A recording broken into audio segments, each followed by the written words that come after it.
Hello and welcome to vChat number 49. I am honored to be with Mr. Aaron Delp of cloudcast.net fame and Cohesity. How you doing, Aaron? Hey, how's it going, David? How are you today? I'm good, man. I'm good. Thanks so much for taking some time to chat today. Tell me, you've got some big news. I heard that you've got a big job change that happened not too long ago. Yeah. Tell us Yep. about your Yep. new gig. Yeah. So I joined Cohesity recently. I left SolidFire after a really good run, and SolidFire, of course, acquired by NetApp, and then decided I did that, and then helped launch the NetApp HCI product, and then left and went over to Cohesity. I just started looking for opportunities. As I was kind of coming up on that, 4 years with SolidFire, and kind of had figured, okay, I just kind of got that itch to go do, the startup thing again. And for those that haven't done it, startups they're a double-edged sword at times. They are a great run if you get a great run, and they are heartaches and misery if you don't. And but no matter what, it's the joining a company when they're getting ready to grow and scale. That tends to be when I join. There's all these different stages, and you can kind of go and figure out what kind of person you are and what personality you are and when to join a startup. But I tend to be that, okay, we're early on, got a good product, and we need to scale. And I tend to be one of those people that can come in, build a team, put in the process and procedures, and go from, typically I tend to join the companies when there are a couple hundred employees, and revenue generated in the, single to tens of millions. And then how do you get them to hundreds of millions, right? And how do Right. you make that jump? And so the Cohesity presented itself as something that was a really good opportunity, and really good tech that I was super interested in, and actually a space I think solves a problem, makes a difference. So I jumped in on board with both feet, and it has been nights and weekends and everything that comes with the stereotypes of startups ever since. But it's been a great ride so far. Cool. Yeah, I mean, I think that's smart. You don't want to get in with a startup where you're like in charge of technical marketing and human resources and bookkeeping too. You want to get in at Right. a point where you have some momentum and you can really make a difference, and you're not just you can focus on something. So I think that's really cool. And Cohesity, I've learned a lot about Cohesity over the years, and well, I don't know how many years it's been around now, actually, but the last few years, actually, last couple years, and I've been Yep. really impressed with what you all are doing. So tell me, I mean, when you talk to customers about Cohesity, and I should point out, we're going to get to the podcasting and cloudcast stuff here in just a minute for everyone listening. Yep. We're not going to just talk about Cohesity, but when you talk to customers about Cohesity, what are kind of some of the use cases? Where do they get excited about? Yeah. So the most interesting thing, and this was the thing for me that really kind of, made the light bulb go off, is, we all come from the virtualization space, right? So I'm assuming the audience here is a lot of virtualization folks, and we all kind of grew up together in this community. And what's really interesting is, yes, okay, virtualization was really cool. We all kind of got on board, and we all drank the Kool-Aid, and we've all kind of ridden these waves. And that's something we can talk about when we get to the podcast portion too. There's always all these different waves. But one thing that has fundamentally stayed a problem and an issue is backup and large amounts of data, and ingestion of large amounts of data, and then analytics into that data. Like, how do you take everything in the data center, put it in one place, and then find that needle in the haystack? Right. And Yeah. so for me, Cohesity, the two big reasons I joined is there was two big problems it solved. Number one is that the analytics and finding that needle in the haystack and making sense of all of that data, bringing order to all of that data. That was one. And the second one, for the virtualization folks, to get a little geeky for a second, is something we call instant mass restore. Instant mass restore, think of it as an application domain, a set of VMs, 10 VMs, 50 VMs, whatever we want, auto protecting them, and then being able to roll them back to a point in time instantly. So take 10 VMs and ransomware attack happens, bad patch Tuesday happens, something like that. How do you take all of that and say, okay, I want to roll it back to last Wednesday, click, Yeah. right? And have it become pretty close to instantly available and rolled back like that. And that for me was the folks on the, can recognize this. It was my vMotion moment. It was that first time you ever saw a live demo of vMotion and you went, oh, wow, that's really cool. Like the Instant Mass Restore for us is my equivalent of a vMotion moment for us to be able to, it's really, really powerful technology that when virtualization admins in particular see that, they go, yep, I like that. Yeah. Yeah, that's awesome.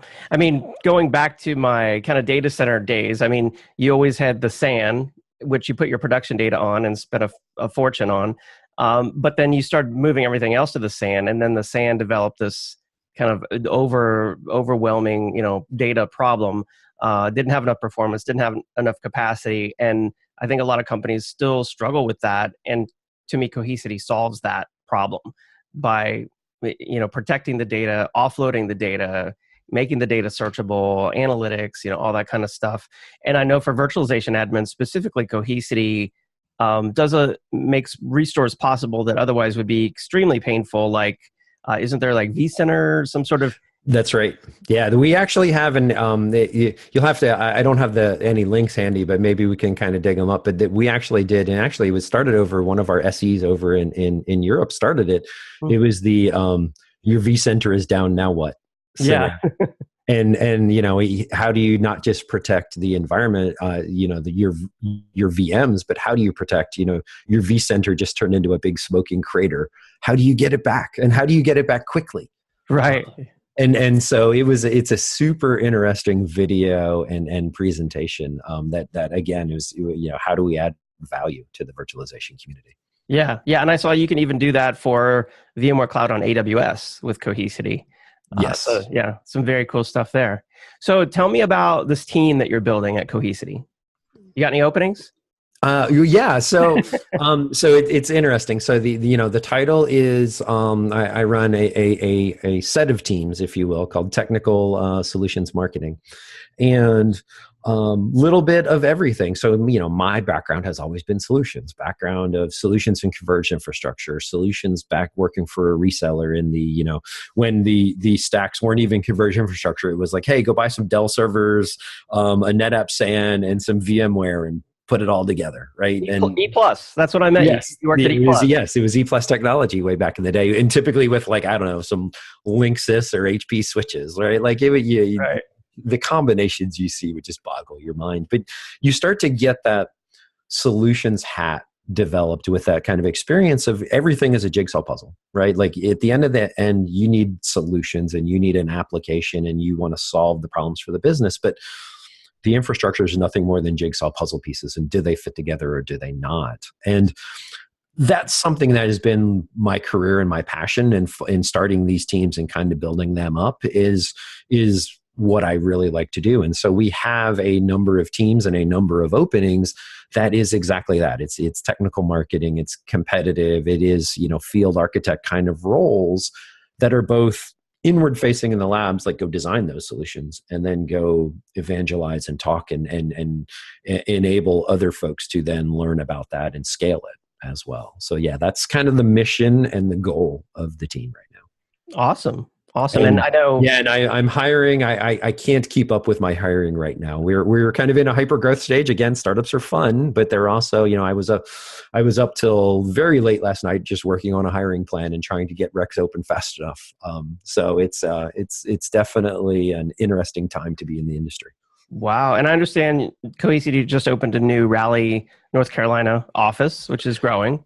Yeah. So for those that don't know, I'm located in Raleigh, North Carolina, and I was joking with David before we hit record.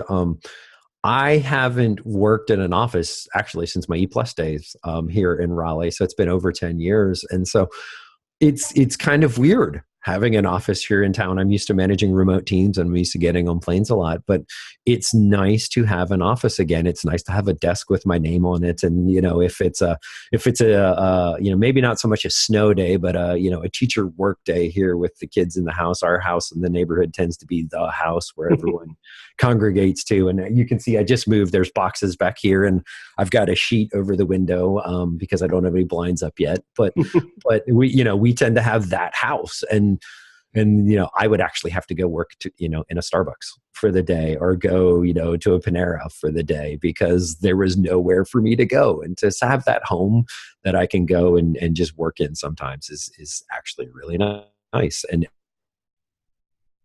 again, this employee 12, I think, in the office, and we're supposed to probably do somewhere in the neighborhood of somewhere between 60 to 100 by the end of the year. So hiring, a lot of teams, not just my team there, but a lot of other teams as well in the Raleigh office. Great. Well, I'll put a link in the show notes to Cohesity's career page. I bet there's a lot of IT professionals out there who would be excited to go work at a startup, work on a growing team. So that's cool. Yeah, absolutely. Yeah, and just put in there when you apply, tell them you saw it with David and Aaron. Okay. All right. Cool. So moving from Cohesity, I know we've got about 10 minutes left in the show. I wanted to talk to you about your podcast, thecloudcast.net. How long has it been going on? I noticed you're up to 344 episodes. Yeah, that number is starting to boggle my mind as well. So for those that aren't familiar with it, we've been doing the podcast for about 7 years now. It's Brian Gracely and myself. And we started it because we had some jobs at the time we were, in the convergent infrastructure space, but we saw this thing called the cloud, kind of air quotes, the cloud, right? And so depending on what the definition was. And so we had people talking public cloud, people talking private cloud, people talking, back in the day, this was Cloud Stack, OpenStack, Eucalyptus, which is a, way throwback. And then even hardware companies like Nebula and all these, it was a great time to have a podcast where we talked about emerging startups in the cloud space. But and then you kind of ride those technology waves, because our goal was we wanted to learn. Being in Raleigh, we're not in Silicon Valley. We wanted to learn, and we wanted to share that information out with the community. And it was nice that the community was nice enough we would reach out to folks and say, look, we don't work in this space. We don't know that much about this space. Teach us. Yeah. And they did. And that kind of grew, and we're to the point now where it's 7 years, almost 350 episodes, and the total downloads in the millions at this point. Top 100 typically in technology podcasts on iTunes. And it's been a really, really fun ride. And we kind of rode the cloud wave, and we rode DevOps, and then we rode containers, and we rode serverless. And so we've, whatever is new and interesting and fun for us, or, we're trying to always be learning and always be sharing. That's awesome. I mean, the vChat here, we've been going 8 years now, and this is episode 49. So I hugely applaud your discipline to crank out episodes. And also to stay on the bleeding edge kind of technology. I mean, you said you rode the different waves. I mean, I feel like the cloud wave it's not like it's over. There's still so much, to talk about. Yep. But think about this too. So it's and maybe, and this is something maybe we just stumbled on, but as these waves mature, then think of it like you've got a bunch of startups, and just like any startup, you have a certain set of winners, you have a certain set of losers, you have a certain set of ones that get acquired. That ecosystem kind of stabilizes, right? And what happens is when it stabilizes, AWS doesn't always want to talk to us. Microsoft doesn't always want to talk. Now, don't get me wrong, that we've had guests on the show, but you can't have a podcast about cloud computing because there's just not that many guests left. Yeah, that's true. And it's fun to talk to the emerging folks because they're hungry. They're trying to solve problems, and they're willing to talk to anyone. And so it's easy for us to get guests, and it's interesting. So it was this nice natural intersection that developed over the years. Yeah, that's a great point. And I mean, looking at the topics on the shows, they're fascinating. I need to go and watch or listen to these. I mean, edge computing, artificial intelligence, really, really cool stuff. So, well, thank you. Yeah, if you're listening to this show and you haven't listened to the Cloudcast, then you need to go check it out. So I want to get obviously you've been doing this a long time. You've been very successful at it. So I want to get some podcasting tips from you, if you don't mind. So yeah, how frequently do you record? Like, when do you record? What works well? So a couple different tips. Um, First of all, publish consistently. That I would say that's the number one thing. Is we tend to, and we learned this lesson through the stats of, okay, we publish. It's a weekly podcast. We try and publish it every Thursday to Friday. So that we try and keep the time down to 20, 30 minutes, keep it interesting so people don't lose focus these days. And so it's the length of a run, the length of a commute, the length of mowing grass.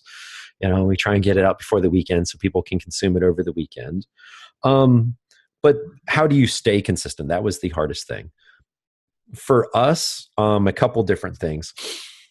We keep the editing to a minimum. We do, unless Skype messes up or somebody says something they shouldn't, and we edit it out, or something big happens, we publish as is. We don't fret over the audio quality. We don't fret over ums and ahs. And sometimes our viewers let us know, hey, there's a lot of ums in that episode, and we're like, yeah, there was, but you know what? It was free and it was on time. Right. And we try to be better in the live recording of it, but we're not taking it out in post. We just don't. And so for us, we can now do the research, hit record, talk to a guest, and then publish it within about 30 minutes of stopping publishing. Wow. And so we have a very consistent workflow. It's documented. We have it down to go to this, click this, go to this, click this, upload this here, go. And that way, and then that's the other thing is, you'll notice like sometimes Brian's on, sometimes I'm on. Here lately because of the new job, Brian's been on more than me. Sometimes we're on together. We don't require each other to be on the show. We are completely replaceable. And we've designed it that way so that our workflow, our publishing, anyone can record, anyone can publish, anyone can do the research. So that way it allows us to stay consistent. And so we've just done everything we can to make it as frictionless as possible over the years. And it's a lot of lessons learned. Don't get me wrong. The first episodes, probably 4 or 5 hours of research and then recording it. And then we did take out ums and ahs and fretted over audio quality. And it was 4 or 5 hours. And it would take us like 3 weeks to publish a show because we just you're like, you know what? We're being too fussy. Unless somebody really, really complains or it's, just unlistenable, we're just going to push it out the door. And it's the way we can stay consistent. Yeah. I think that's very, very smart. These podcasts aren't meant to be viewed by millions on Netflix in 4K quality, Right. Exactly. And what we found too is, to a limit, don't get me wrong, there is limits, but to a limit, listeners will excuse a certain amount of audio quality for good content. Right. Now, there is a limit to that because there is getting to be more and more podcasts and there is more and more competition where, like for instance, I decided to go look into some marketing podcasts recently. And I was like, okay, I'm going to go see what's out there for marketing podcasts. And I downloaded, 5 or 10 of them. First thing I did is my first barrier was, okay, did they sound interesting and did they have good content?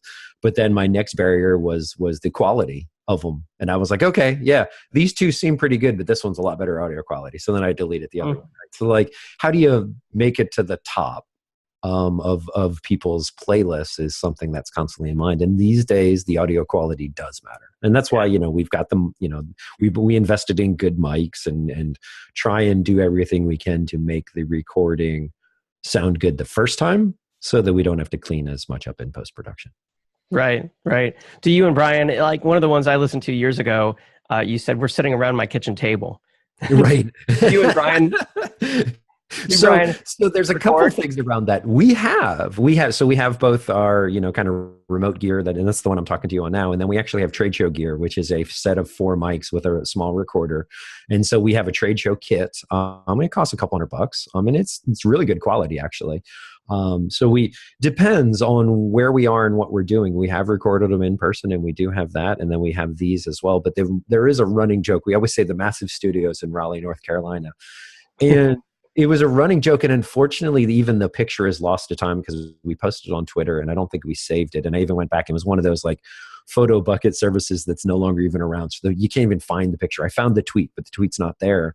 where we took a picture of the massive studio. And what it was a joke. It was Brian was working at Cisco, and they had a really nice recording Cisco here in Raleigh. And we took a picture of that and posted that as this is the recording studio. And we just did it as a joke. Some people believed us and were like, wow, you spent a lot of money. We're like, no, we didn't. and room is converted into like a leisure room or something like that ever since. So it's not even there anymore. But there was a picture one time of the massive studio in it, but it's unfortunately lost. But there is no massive studio, just so everyone knows.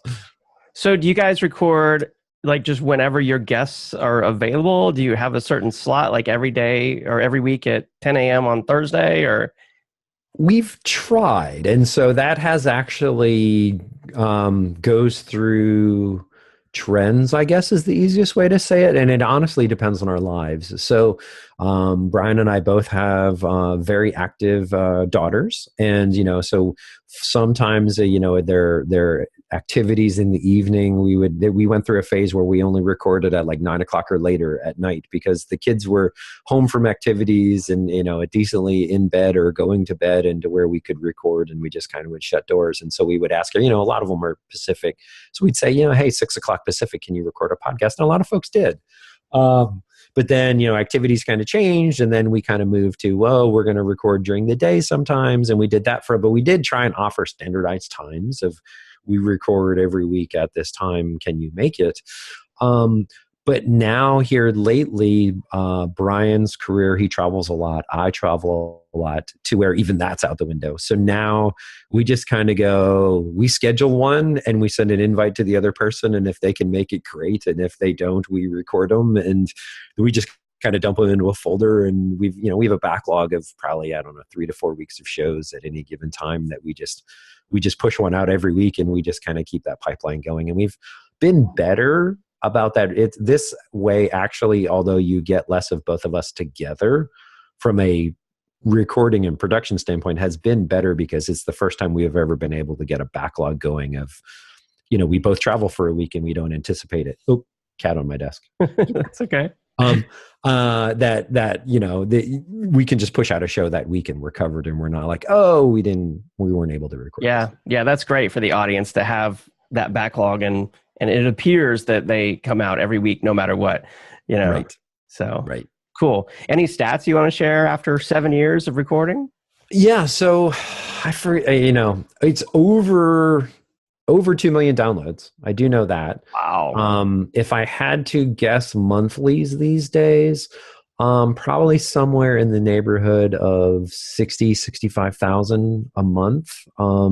It just depends. And so this is something else that's really interesting is we've learned now podcast listening, believe it or not, is seasonal.